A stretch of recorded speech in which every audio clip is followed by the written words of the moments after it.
Don't you see? I am, you are me. That's what I said. I am, you are me. Don't you see? I am, you are me. That's what I said. I am, you are me.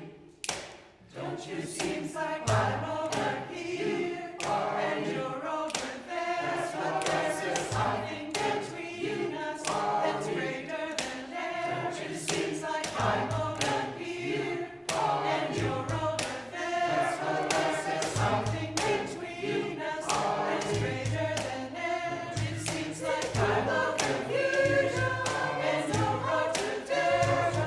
There's something between us that's greater than air. It seems like I'm over here and you're over there. There's something between us that's greater than air. It seems like I'm over here and you're over there. There's something between us that's greater than air. It seems like I'm over here and you're over there. There's something between us that's greater than air. It seems like I am a part of you, you are a part of me, and so together we are one body. I am inside your head, you are inside my heart.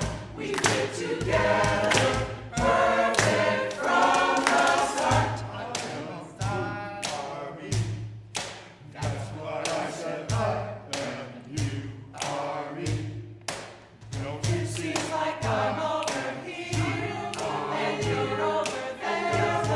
There's something between us that's greater than air. It seems like I'm over here and you're over there. There's something between us that's greater than air. It seems like I'm over here and you're over there. There's something between us that's greater than air. It seems like I'm over here and you're over there. There's something between us that's greater than air. It seems like I am a part of you, you are a part of me, and so together we are one body. I am inside your head, you are inside my heart. We fit together, perfect from the start. I am a part of you, you are a part of me, and so together we are one body. I am inside your head, you are inside my heart. We fit together, perfect from the start. I am a part of you, you are a part of me, and so together we are one body. I am inside your head, you are inside my heart. We fit together, perfect from the start.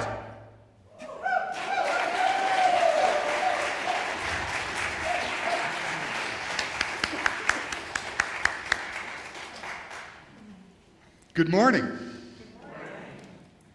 And welcome to the Boulder Valley Unitarian Universalist Fellowship.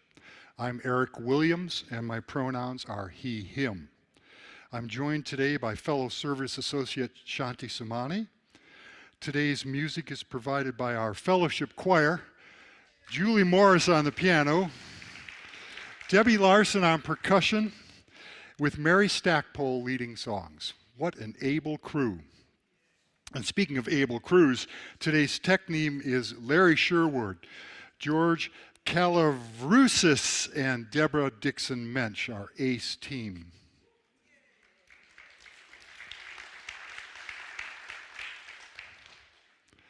This morning, I invite you to let these welcome words speak directly to your heart.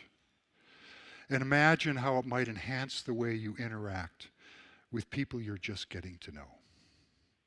You are all welcome here today.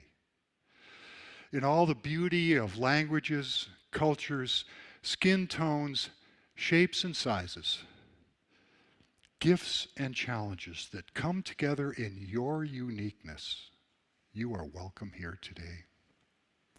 In all the ways you experience and express gender, you are welcome here. In the beauty that is who you love and how you love, you are welcome here today.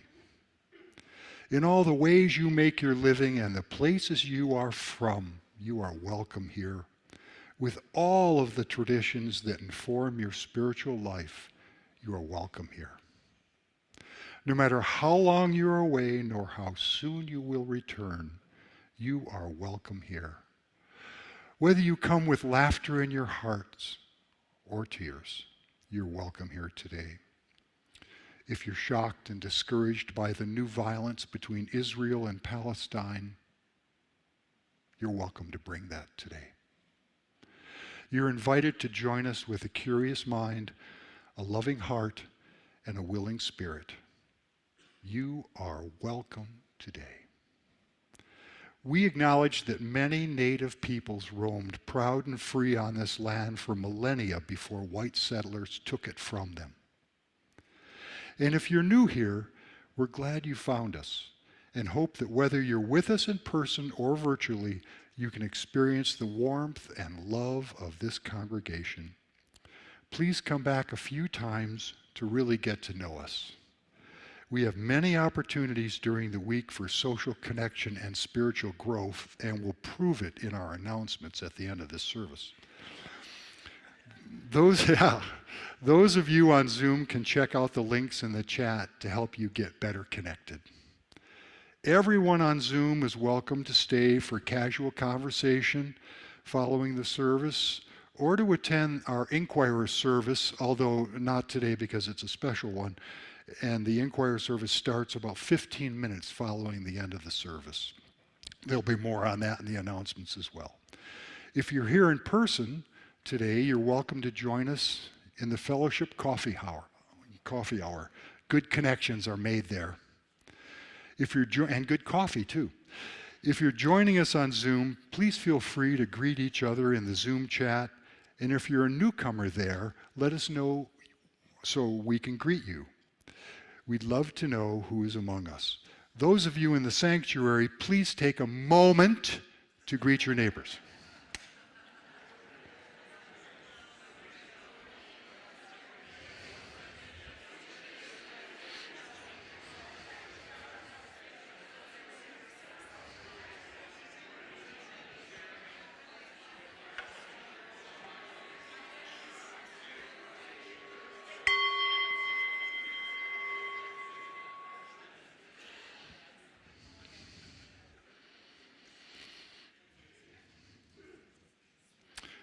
Please join me for our chalice lighting words.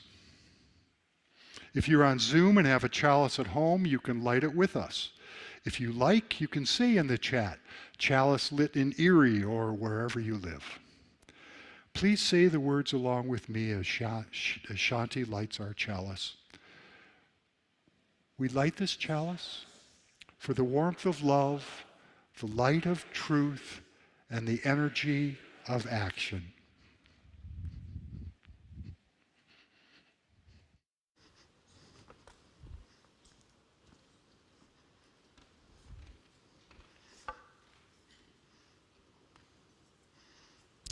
I'll sound the bowl for the second time, allowing its sound to draw us deeper into this beloved community and into the depth of this ever-unfolding present moment. Allow the sound of the bowl to draw you deeply into the silence.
No song. Oh. Sorry, I'm new at this thing. Good morning. My name is Shanti Samani. My pronouns are she, her, and hers. And I am a lay service associate today along with Eric. Today's service is about change.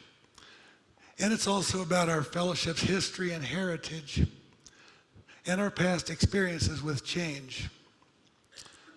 With the resignation of Reverend Lydia, our fellowship enters a period of transition as we begin to grapple with all of the uncertainties the loss of her leadership will bring. This morning, as we begin our service, I'd like to offer a Buddhist perspective on what we call change. In Buddhist cosmology, there is what is known as... Just pull this mic a little bit away because we're popping. Am I popping? I don't want to be popping. See if that's better. How's that? Sound crew say good? Okay. In Buddhist cosmology, there is what is known as the 3 marks of existence. These are the 3 characteristics of our human reality, of how things are, according to Buddhist cosmology. These 3 marks or characteristics are, in the Pali language, anicca, anatta, and dukkha. Of these 3, dukkha is best known in the West and is often translated as suffering or unsatisfactoriness. Life sometimes feels painful, and when we feel pain, we suffer. Like when we don't get what we want, or when we do we do get what we don't want, or eventually we get what we want and then we end up losing it anyway. These are just a few examples of dukkha, unsatisfactoriness. I won't go on, there's more I could say. Always. The second mark of existence, anatta, is translated as not self or no self. And this is the one that most people have the most difficulty with. This characteristic describes how there is no unchanging, permanent self or essence which can be found in any phenomenon or form. I'll say that one more time. There is no unchanging, permanent self or essence which can be found in any phenomenon or form. Not self, no self, anatta. The last of the 3 marks of our human existence is anicca. A few possible translations are impermanence, transience, insubstantiality, or change. Children grow up and move away, adults grow old, the body breaks down and eventually fails altogether. Everything we believe we are and everything we encounter during our lives is continuously becoming something different, arising, changing, disappearing. Anicca and dukkha, unsatisfactory. Nothing is excluded from the mark of anicca. Nothing that we can see, hear, smell, taste, touch, measure, think about, imagine, believe, or consider in any way. Everything, all these things are permanent, are not permanent. None of these things are permanent and unchanging. Nothing. Even mountains are slowly and continuously crumbling, washing downstream and becoming something different. And in contrast to the simple way we usually think of change, anicca is not just something that comes along and happens once in a while. Rather, anicca is an inherent quality of the world we live in. It is built into the very structure of reality, of the universe we inhabit.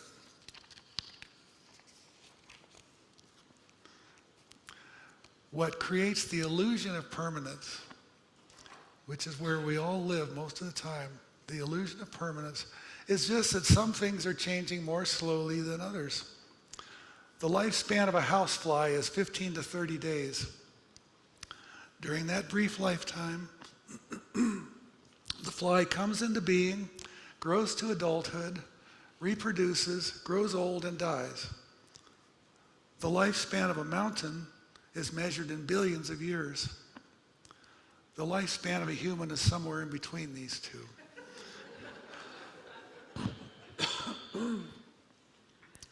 It's easy for us to see the anicca nature of an infant as they visibly grow and learn new things every day. It is more difficult to see the anicca nature of some other things, like, of course, mountains, or of our beliefs about who we think we are, what we are capable of, and how the world needs to be. We humans would like to believe that some things will never change, that we can count on them unconditionally. But these expectations are not based on clear understanding of how things really are. I present you with this question to briefly contemplate. What can you experience or know that never changes? What can you experience or what can you know that never changes?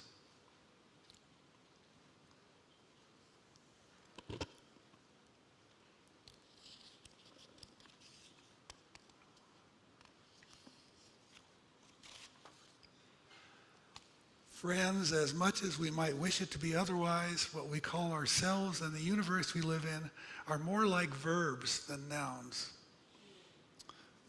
Nothing is solid and unchanging. No permanent essence can be found. Sorry. Neither in children, nor mountains, nor even the tenure of ministers. May we consider this understanding of dukkha, anatta, and anicca this morning as we hear stories from a few of our members about our congregation's heritage and history and experiences with change.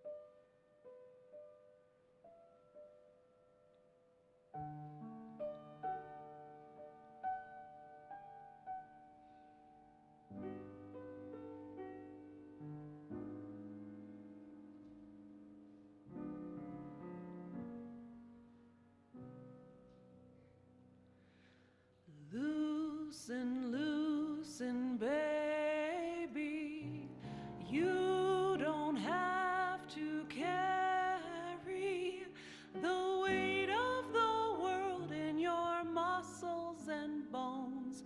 Let go, let go, let go.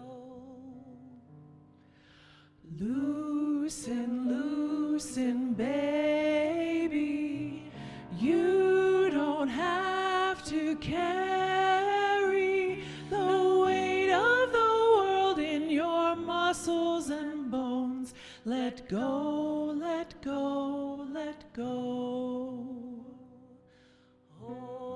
Holy breath and holy rain, welcome love and welcome change. Holy breath and holy rain, welcome love and welcome change. Holy breath and holy rain, welcome love and welcome change. Holy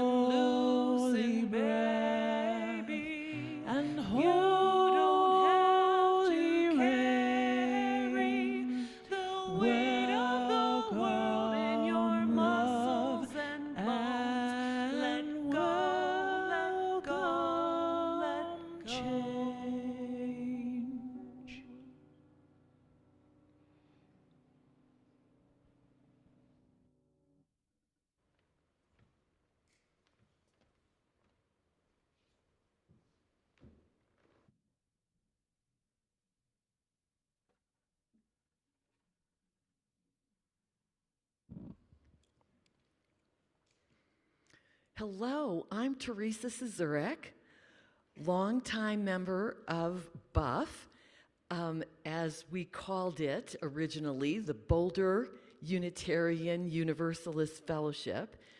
I've been here for nearly 40 years, joined in 1984, and since that time, we've seen many changes in our minister, our location, the number and demographics of our members and friends, our religious education and other programming, and more. So I believe change is good and will continue to make us stronger. Think of the ancient wisdom of Heraclitus. I can't say his name very well, but he said the only constant in life is change. So after growing up Catholic and becoming disenchanted by its dogma, sexism, and inflexibility, I was pleased to discover Unitarian Universalism while working in New Jersey. Knowing that change is good and moving back to Boulder, I searched for the right UU congregation. So I recall attending my first event, the BUF Annual Pledge Dinner in fall of 1984. It was at the Center of United Ministries in Boulder where we were meeting. There were 40 or so mostly gray-haired attendees who had not so long before spun off from the UU Church of Boulder. See, all of them had voted against retention of that church's minister and had lost by a few votes. It may actually have been one vote, but that didn't stop them. Those members who believe that change is good formed the fellowship, and I'm glad they did. So one of them, Reverend Rudy Gilbert, was called out of retirement to be the initial part-time minister. Rudy and his wife Alma spoke at that dinner, and believing that change is good, they passed the baton to the newly hired part-time minister, Nan Hobart. Nan had recently graduated from theology school and was not yet an ordained minister. The fellowship met 2 Sundays per month. John and Susan Lemp and Elizabeth Robinson and her mom, who are still with us today, I believe, were among the founders. And most of those gray-haired members have passed on, but yet the fellowship lives on. So a few years later, believing change is good, the members voted to start a youth religious education program, and we hired a part-time RE director. Now, we had no children yet in the fellowship, but our members were wise enough to know that we needed to attract younger families to survive and grow. And that's when Pat Bulltop over there and her 4 children showed up in RE, and they helped launch that program, which grew. We ended up moving to a bigger space in the Southern Chapel of Mountain View Methodist Church. So good music was always a part of our services. Didn't have a choir then, didn't have actually a music director. But I remember helping launch and run forums on the Sundays when we did not have a service. And so with that, we now met every Sunday. We ran ads in the Boulder Daily Camera. We sent out media releases to let people know we existed. We wanted to grow. And we organized an ordination ceremony for Reverend Nan Hobart. So as we grew, we wanted to know the theology and interests of our members. So John Lemp and I, who were both in the PhD program at CU Business School, decided to use some of our experience there, and we drafted and administered a member survey. The information showed that our members were humanists, Buddhists, pantheists, atheists, agnostics, as well as a few theists like me. But in contrast, Nan Hobart's theology had evolved to be more and more Christian. And so all parties agreed that change is good, and it was time for a ministerial change. So after Nan, we had an interim minister, then Reverend Catherine Harris. Where is she? Yes, she's here with us.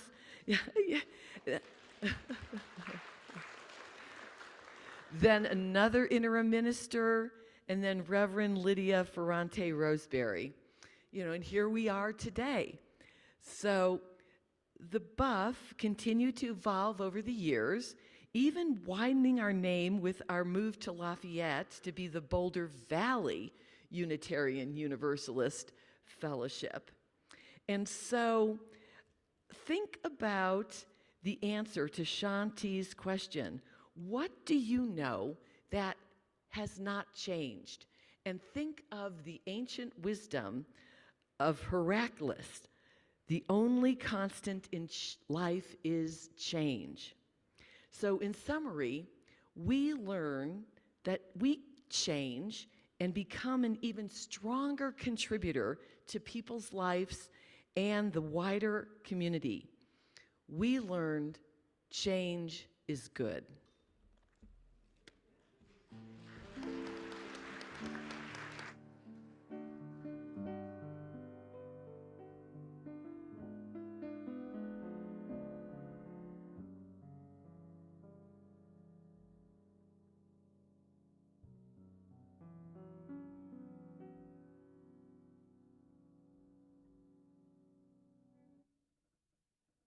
ARP, a member here since 1999, so I'm a long hauler, as Lydia would say. In July of 2008, okay, I became president of the board of BVUUF. And although I had been a board member for a few years and a vice president for a year, being in this role was a challenge for me. And that year would prove from the get-go that change was a-comin'. In a month after I started being president, our treasurer resigned because he was overcommitted. And that role is very important to the fellowship. So I looked around, and we did have a new board member. He was fairly new to our congregation also, and I asked him if he would be board treasurer. And Don Price, bless his heart, stepped up, and he gave it a try, and he proved to be a very good treasurer. And I relied on him very much for being a sounding board and a support for me. Also, a lot of people who were not on the board stepped up to be on various committees and so forth, so that was very helpful, such as a strategic planning task force. Plus there was folks like Jim Caldwell. He's one of our esteemed elders. He would stop me at coffee hour and address me as Madam President, acknowledging in an unspoken way that it was a difficult job, and he had my vote of confidence. Well, the next shoe to drop was it became apparent that we were in a recession, the whole world and the US. It's become known as the Great Recession. It was the most significant economic downturn since the Great Depression in the 20s and 30s. And it affected our congregation in a big way. Members' nest eggs suddenly shrunk, or they disappeared. We had meetings where individuals melted down. Our hopes for starting a building enlargement and remodel, which we finally did, but they were tabled. But despite these challenges, we had some financial accomplishments that year, and one of them, the most momentous, was starting the half plate. The board had been studying generosity, and Reverend Lydia floated the idea of doing this half plate.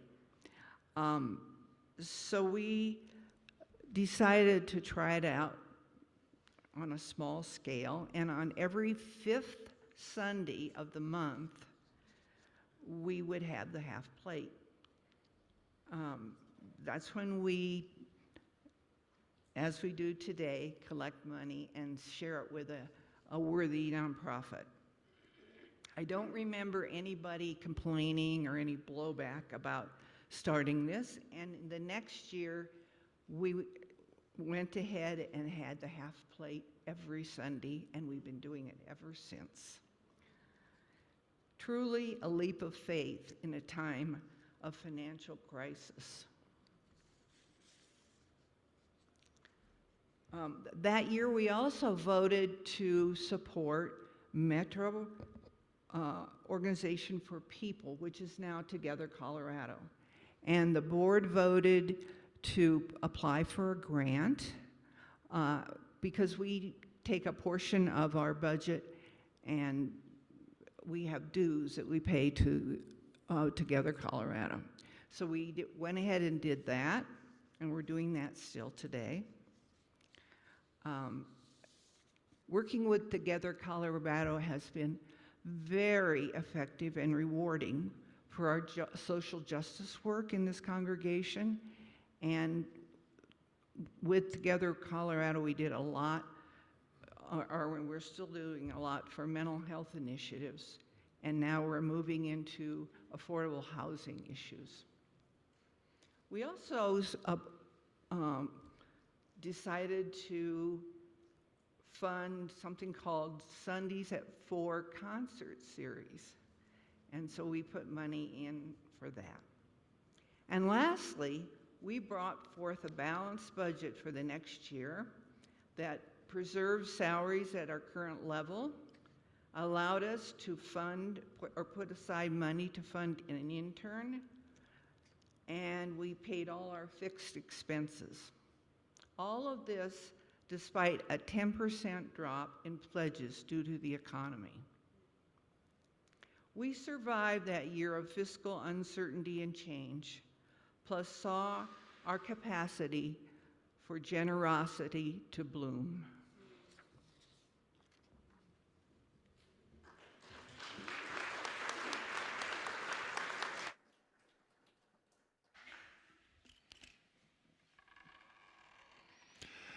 I am so impressed that in the midst of the Great Recession, we had the faith to give away half our plate. That's courage to me.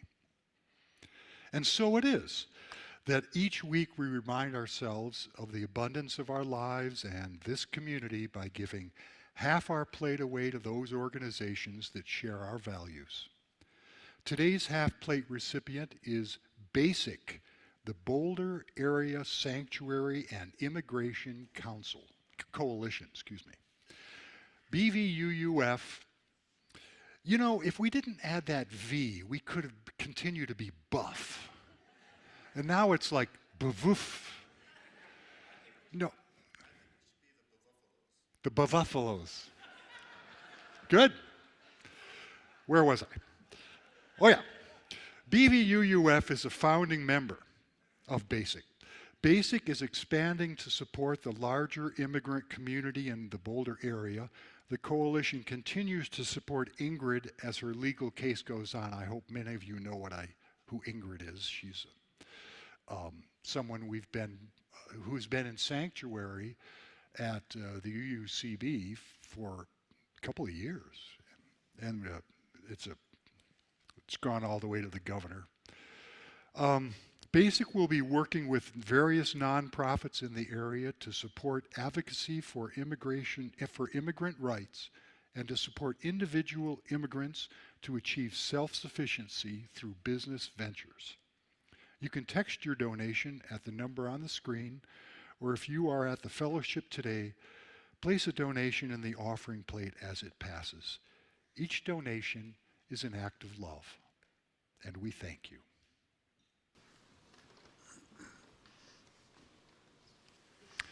For the work of this fellowship, bringing love, reason, compassion, and justice to this world, and for the good works of BASIC, we dedicate these offerings.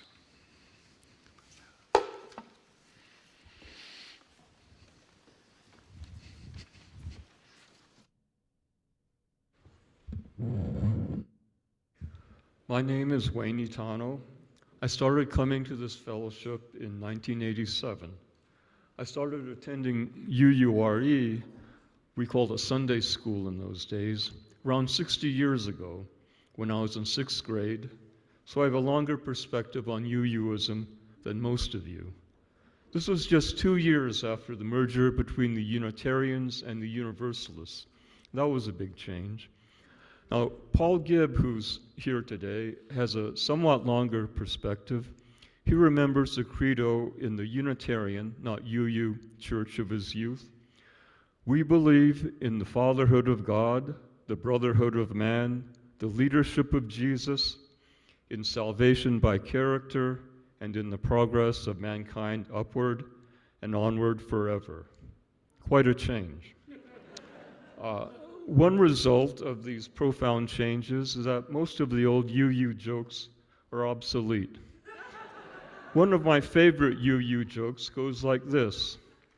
One UU kid says to the other, I bet you a quarter you can't recite the Lord's Prayer. I bet I can. Okay, you're on. Now I lay me down to sleep. I pray the Lord my soul to keep. If I die before I wake, I pray the Lord my soul to take. Okay, you win. Now, today, the second UU kid would ask, what's the Lord's Prayer? And neither would be able to recite a prayer that long from memory. While we're on the topic of jokes, another aspect of the changes over the years is that some of the Christian-based jokes may be hard for present-day UUs to follow. I only have time for one. Reverend Lydia jokingly refers to our annual pledge drive sermon as the Sermon on the Amount. Now, when she uses those words, I hear some chuckles, mostly from older members, but I also see some blank looks. I won't be around in 60 years to see what changes occur in UUism, but I expect that they'll be at least as profound as in the previous 60.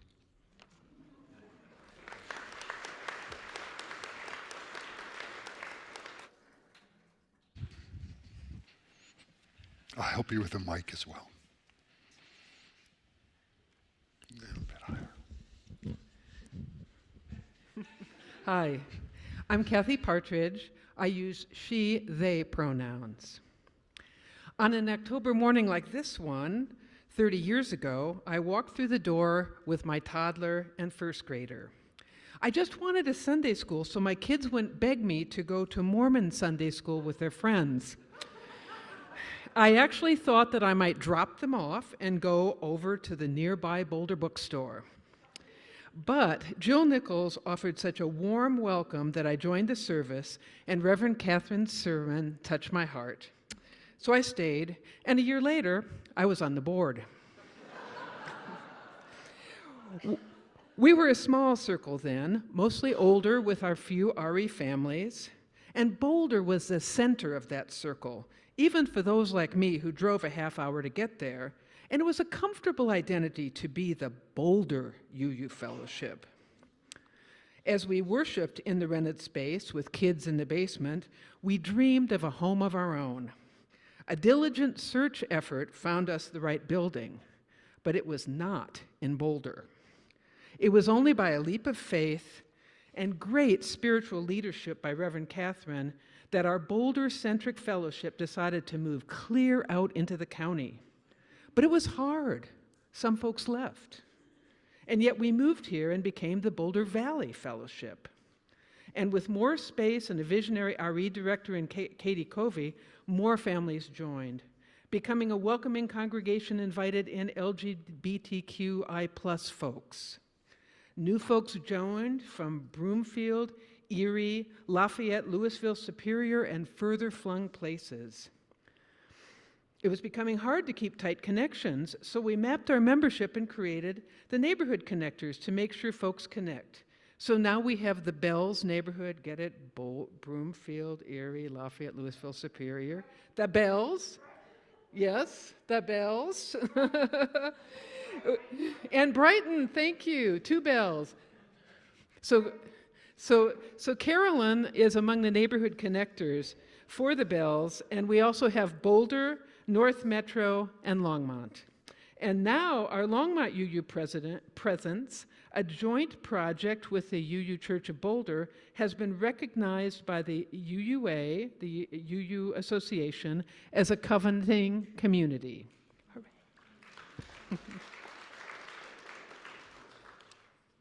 What a fun ride it has been to grow and change with this congregation.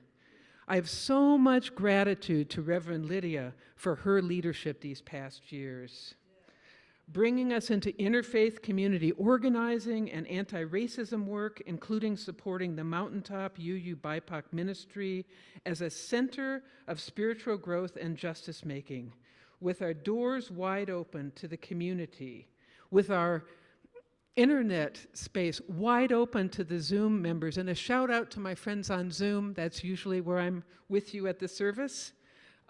It's amazing we do that, really. We open our doors wide to the local community for mental health summits, Las Posadas celebrations, or next weekend's Gun to Garden Tools and Get Out the Vote events. What's next? Will you join me in embracing the change?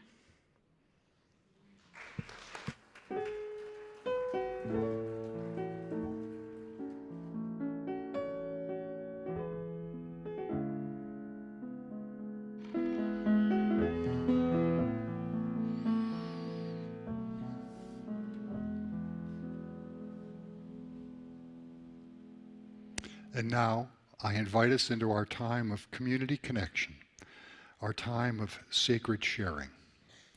If you're on Zoom and you'd like to share a joy or concern, please type it into the chat window, sending it to everyone, and let us know briefly what is in your heart today. I will read out loud what you share, and Shanti will add a stone to our sacred waters on your behalf. If you're in the sanctuary today, you can come up front, share your joy or concern using the microphone, holding it straight out in front of you, because that's the way they work. Add a stone to the waters. Or of course you can add a stone in silence. Wherever you are, please tell us your name and where you live when you share. Thank you. All right. And Shanti, would you place these last stones once again for the suffering that's going on in Israel and Palestine, the people in Gaza, the people in that region of Israel, and all the harm in the world caused by bad governance, and human misdeeds. And please place one last stone for any joys and concerns that remain in the silent sanctuary of our hearts, knowing that even in our silence, we are bound together in the web of life.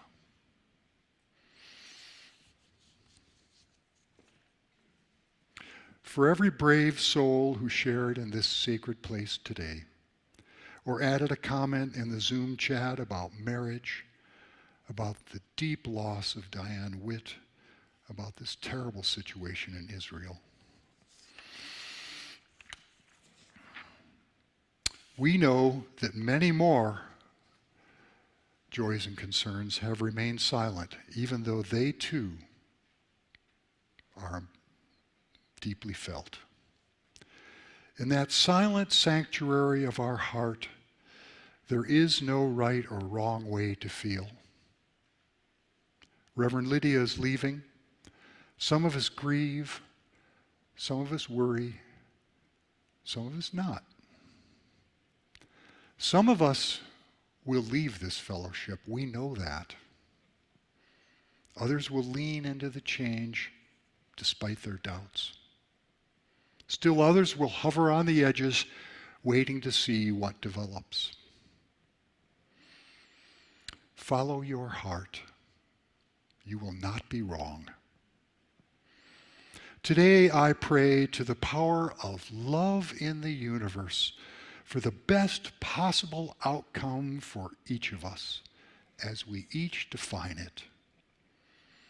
And for all of us, may we know peace in our lives, if not now, then very soon. Amen.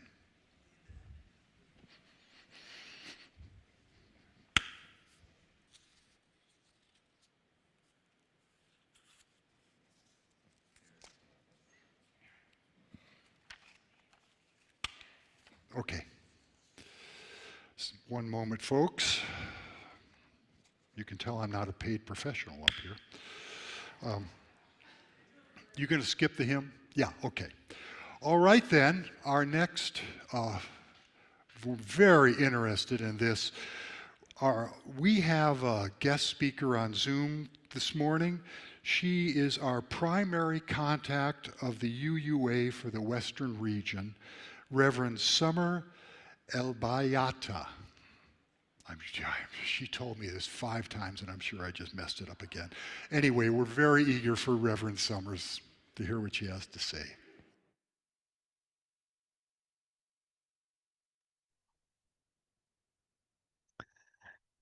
You were perfect. No worries there, Eric. Hi, everyone. I am the Reverend Summer Alveati, and it is so good to be with you this morning. I wanted to bring you a little story to start us off. This is from Tapestry of Faith called Babies in the River. Once upon a time, there was a small village on the edge of a river. Life in the village was busy. There were people growing food and people teaching the children to make blankets and people making meals. One day, a villager took a break from harvesting food and noticed a baby floating down the river toward the village. She couldn't believe her eyes. She heard crying in the distance and looked downstream to see that 2 babies had already floated by the village. She looked around at the other villagers working nearby. "Does anyone else see that baby?" she asked. One villager heard the woman but continued working. "Yes," yelled a man who had been making soup. "Oh, this is terrible." A woman who had been building a campfire shouted, "Look, there are even more upstream." Indeed, there were 3 more babies coming around the bend. "How long have these babies been floating by?" asked another villager. No one knew for sure, but some people thought they might have seen something in the river earlier. They were busy at the time and did not have time to investigate. They quickly organized themselves to rescue the babies. Watchtowers were built on both sides of the shore, and swimmers were coordinated to maintain shifts of rescue teams that maintained 24-hour surveillance of the river. Zip lines with baskets attached were stretched across the river to get even more babies to safety quickly. The number of babies floating down the river only seemed to increase. The villagers built orphanages and they taught even more children to make blankets, and they increased the amount of food they grew to keep the babies housed, warm, and fed. Life in the village carried on. Then one day at a meeting of the village council, a villager asked, "But where are all these babies coming from?" "No one knows," said another villager. "But I say we organize a team to go upstream and find who's throwing these babies in the river." Not everyone was in agreement. "But we need people to help us pull the babies out of the river," said one villager. "That's right," said another villager. "And who will be here to cook for them and look after them if a bunch of people go upstream?" The story ends with asking the reader, what would you do if you were a villager? That's a good question. When experiencing liminal times and facing major changes, what would you do? There are times in a congregation's life when they are trying to do the work of running the village and at the same time trying to figure out how to fix whatever else may be floating down the river toward them. Sometimes for a congregation, it is easy to take care of what comes their way. And then there are other times when they feel stuck and don't know what to do next. The villagers in our story were perfectly able to handle all the babies arriving. They got to work doing what they needed to do to take care of them and each other, and they did it well. They knew how to do this. They knew that there was a problem of saving babies, and their council got busy making that happen. So too, you have a board with fantastic leadership that has gotten busy doing what needs to be done in order to continue the ministry when Reverend Lydia departs. They have access to the wisdom of the members who have been through such a transition before, as you've heard, as well as the wisdom of other congregations and the Unitarian Universalist Association. You can rely on them to lead you into continual success and put into place whatever is needed to take care of the ministry at Boulder Valley UU Fellowship. And you all know that you have the collective experience of having been through challenges while still finding a way to thrive. You have built that grand building that I got to visit this past week. Just a few days ago, I was there, and it serves as a beacon of hope for Lafayette and Colorado. Then you had to wait to move in because of a pandemic. And now here you are sitting in your magnificent sanctuary or zooming in from your home. You are still here and have continued the good work, and you've gotten through. Your resilience is just palpable. You all know how to do this work, the work of keeping the village, the congregation going while saving the babies as they come down the river. So if you know that all will be taken care of, then what must you reflect upon at this critical time? One villager asked where the babies were coming from and posed the question, should we send out a delegation to find out? This villager knew that though the crisis appeared to be taken care of, there was something bigger that they needed to solve. They understood that we are called to not just take care of ourselves, but take care of the world. Recently, I was reminded of the good work being done in the district of the recently former Speaker of the House, Kevin McCarthy. Kern County in California is also home to major change makers who still keep fighting for justice despite who is representing them in DC. I had the privilege years ago of meeting one such amazing human rights activist, Dolores Huerta, who still resides there and continues to this day to show up at justice events on behalf of her current foundation. Now, you may recognize that name and remember that Dolores Huerta was the right-hand partner of Cesar Chavez. Together, they organized laborers to fight for justice and founded the United Farm Workers Association. They led people to fight for changes needed within their community, even at a difficult time within our nation, laying the foundation for the recent strikes we've witnessed within Hollywood for the writers and actors and in the auto industry, and now health workers for Kaiser Permanente. Strikes have been known to make good changes happen amidst liminal times. The work of justice is always needed no matter what. Huerta, along with Chavez, paved the way for what is happening today, as reflected in her iconic phrase, "Si se puede." Yes, we can. Beloveds, at this time of transition, it is easy to worry about what will happen next.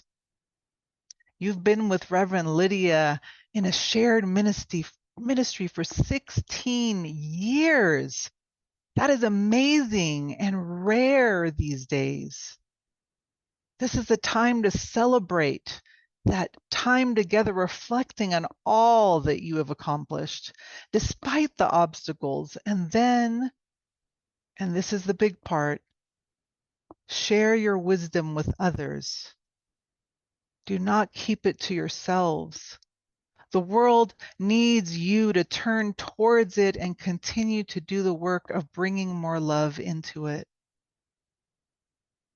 As you continue on this journey that many others have known before, knowing that sometimes the unknown will float down the river, do not forget to look toward the greater mission of Boulder Valley UU Fellowship, to transform lives, transform the world, and build community. Why? Because the world needs you to go out there and love it even more than it knows it needs. Go do this, because there will be enough villagers to take care of the babies when they arrive. You know how to do this. Your members have this. The ministry will carry on inside your village so that some of you can focus on the ministry beyond the walls. Let your mantra be, yes, we can. Yes, we can take care of one another and whatever comes our way, even in the midst of change.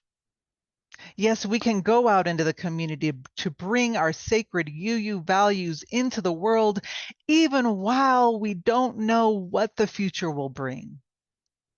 Yes, we can, because we have always done this and will continue to do this no matter what. Because we are resilient, because our ancestors were resilient, and we embody the mantra, yes, we can. Yes, you can, beloveds. Oh, yes, you can.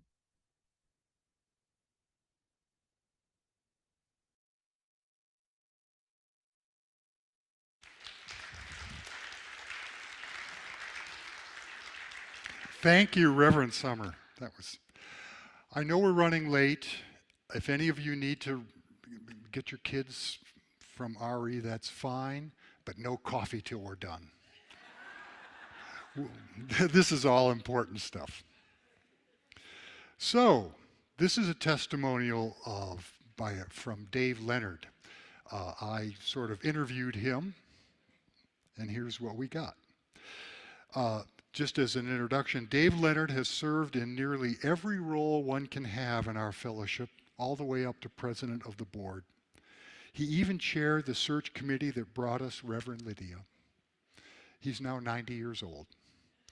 I talked with him recently, and this is what he had to say. I've been thinking about our fellowship and how it has grown and developed in the time we've been here. We both thought that was the best picture. I remember when the fellowship got more involved with the Mountain District of the UUA. Through that involvement, the fellowship gained more self-control and started doing what it needed for itself, which I think is a valuable source of energy in this whole congregation that goes right on through it, up to putting together the building project and beyond. I'm thinking of all the various groups and committees and the work that has been done for the last 16 years since Lydia came on board, and all that was done by Catherine before her that made a difference and continues to make a difference. Not because someone's telling us what to do, but because we've because we're developing what we need to make this a vibrant community. That's what I would hope would continue. Then I asked Dave, what would you say to people in the congregation who are anxious about this big change of losing Reverend Lydia? Dave said, well, I've left a number of jobs and a number of people in my 90 years, and I've always managed to recover from that. The trick is not to forget or lose the contacts that are made, but to move on to other things. Keep the old that makes sense and build the new. An opportunity is once again at the doorstep, shall we say, of the fellowship to keep on building. There are a lot of things that could be done to have a larger fellowship, to be more influential in our communities, and in general, to make this a lively place for a whole lot of people. I guess where I stand at this point is, get on with it, yeah. When you start getting on with it, you begin to lose the anxiety and the concern because you're moving ahead instead of looking back. I've done a lot of looking back over my life, but looking forward has always been a bigger help than looking back. So it's a good way to go in my mind. That's how I feel at this point in life. That's why I keep on going, at least a little bit. All right, that from Dave, and now I have, yeah.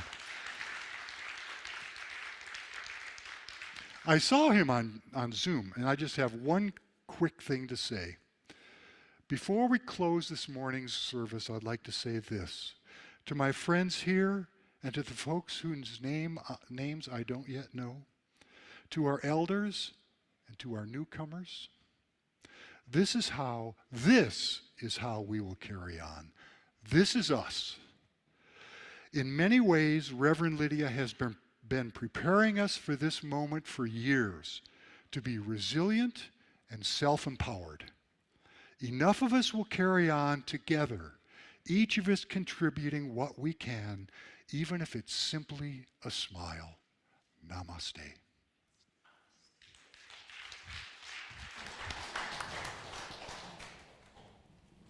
Can we thank Eric and Shanti and all our contributors today for putting together such a beautiful service that is a beautiful testament to the strength of this community. So these waters that we're going to be navigating may be treacherous, may be scary, but we are going to navigate them together. Hello. Oh, that's really lovely. Now we're really late, and if anybody has to leave, you can have coffee. It's fine. But we have a bunch of great announcements here. You know, when I was young and foolish, like a couple years ago, I used to think that these announcements were kind of drudgery, but this is our community, and this is what's going on here, and it's wonderful. So, today's Inquirer series, please tour our green building with Lucy Williams. Visitors and members, please enjoy a cup of coffee in the fellowship hall and return to the sanctuary at 11:30. No, that's not enough time now. And to begin a tour of our very green building. We won an award for this building. Lucy will lead the group around the building to show you the behind-the-scenes working of our renovated home. And I hope she wears a hard hat. Are you going to wear a hard hat? Next Sunday, on October 15th, there will be no Inquirer Series session. Please bring a sack lunch and attend the Drum Circle concert outside. How about that? We'll resume October 22nd with an opportunity to meet members of our elected leadership. The full schedule for the rest of the series is on the bulletin board by our kitchen door and in Connections Weekly. And now, Julie McKenzie, are you still with us? Will tell us more about the annual auction coming up next month.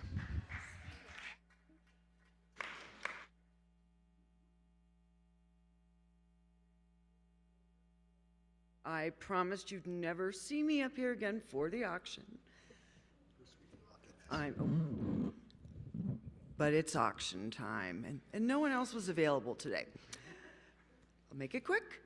Donate items, donate refreshments, including adult beverages and any beverages, buy tickets, sign up to volunteer to help with the event before and during or after.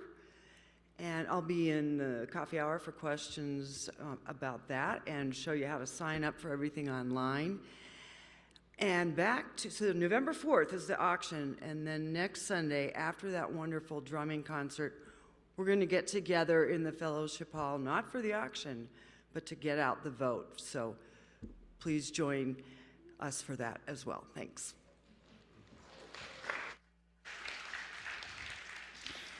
Please take a look at the new poster on the community bulletin board and the accompanying flyers about the upcoming discussion on mystics. Where's Chris?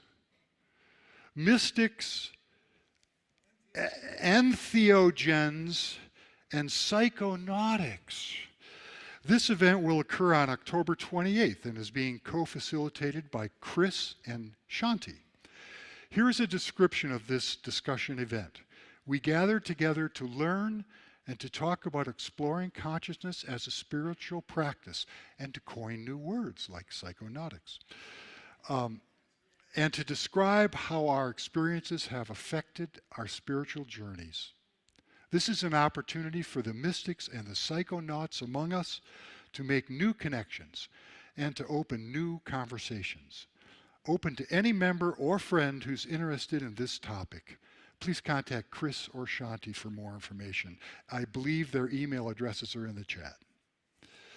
The annual leadership retreat will be on October 21st, 9 to 2 p.m. in the fellowship hall. The theme is Embracing Possibilities in Times of Change. We will discuss the upcoming ministerial transition, and we will contemplate how this time of change calls us into self-reflection, community growth, and a renewed commitment to lay leadership. Everyone who's interested in learning more about how we can lean in during this time of change is invited. Committee and council members are especially encouraged to attend.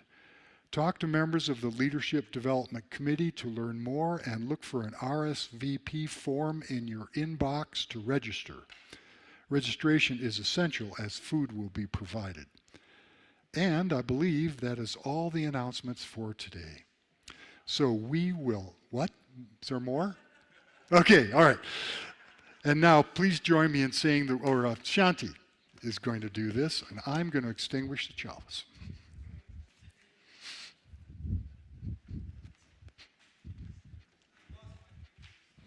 Do you want mine? No, that's okay. I think I can do this. So join me now in using the words we use to extinguish the chalice. Say them together. We extinguish this chalice, but not the warmth of love, the light of truth, or the energy of action. These we carry in our hearts until we meet again. Friends, the mark of a Nietzsche touches everything in our world. Change is pervasive, continuous, and inevitable. Everything is continuously coming into and out of existence. And change is also a catalyst. While it ushers all things out of the way, it also opens doors to infinite possibilities. When we embrace rather than resist change, we find our strength and resilience, and we open ourselves to possibilities yet to be imagined. So as we end our service, I invite you all to stand as you're able. We'll join hands, we can link elbows. If you don't really feel like being touched today, you can just kind of give yourself a hug and connect with your eyes and your neighbors. Oh, but, I'll be out of the camera. They won't like that.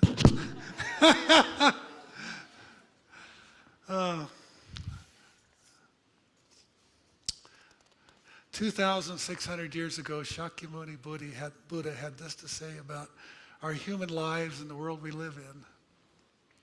Thus shall we think of all of this fleeting world, a star at dawn, a bubble in a stream, a flash of lightning in a summer cloud, a flickering lamp, a phantom, and a dream.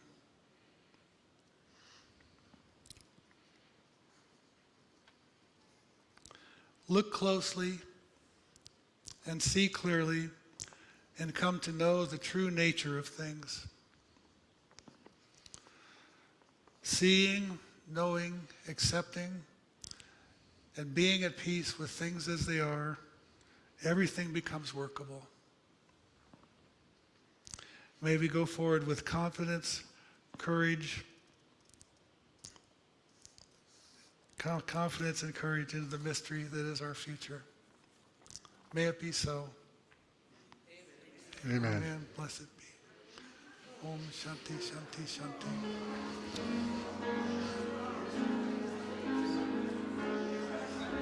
It's fine. Yeah, it's fine. It's fine. Yeah.